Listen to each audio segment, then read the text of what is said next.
সরকারি একটা মেডিকেল, ঢাকা মেডিকেলের লোকজন তারা কি দেখে না? তাদের চোখে পড়ে না? ঢাকা মেডিকেলের না হইলো 1000-এর উপরে আছে স্টাফ, এই 1000 স্টাফও তার দেখে না।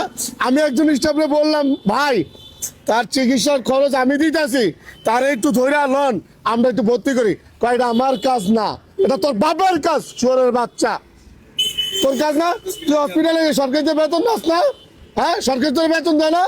এই ঢাকা মেডিকেলের স্টাফরা এই কথা কয়, ঢাকা মেডিকেল স্টাফের কয় এটা আমার কাজ না, এরা মরে যাক, একতে আর বিষয় না।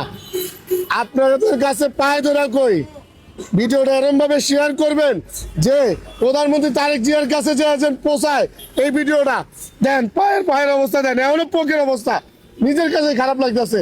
খালা, আপনি ওনারা কতদিন ধরে দেখতেছেন? এনে 5-6 দিন হইব। এই অবস্থা বলে রয়েছে।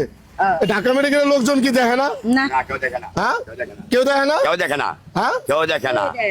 কেউ দেখে না। এখানে আসে যাচ্ছে, কেউ দেখে না, কেউ না। 5-6 দিন ধরে এখানে পড়ে রয়েছে। এনে পড়ে রইছে। তাদের দিকে একটু নজর দেন, তারা যেন একটু বাঁচতে পারে। তারা দেখে মনে হয়, দেখেন তো তার চেহারা দেখে কি মনে হয় উনি গান জট্টি? দেখা যায় নেশাবানি করে? দেখা যায়? হ্যাঁ, দেখে ভাই, ওনার দেখে বোঝা যায় উনি গান জট্টি।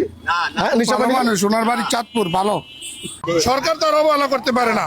সরকার এত বড় প্রতিষ্ঠান দিয়ে রাখছে, ডাক্তার দিয়ে রাখছে, সরকার ব্যয়বহুল খরচ করতেছে সরকারি প্রতিষ্ঠানে, কিন্তু এই জিনিসটা করাটা ঠিক হয় নাই।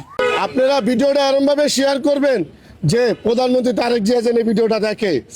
হাজার কোটি টাকা দিতেছে এই ঢাকা মেডিকেলে, তাদের কোনো চিকিৎসা হইতেছে না, হাজার কোটি টাকা দিতেছে ঢাকা মেডিকেলে। আপনারা ভিডিওটা দ্রুত শেয়ার করে দিবেন যে প্রধানমন্ত্রী তারেক জিয়ার কাছে যায় যেন এই ভিডিওটা পৌঁছায়।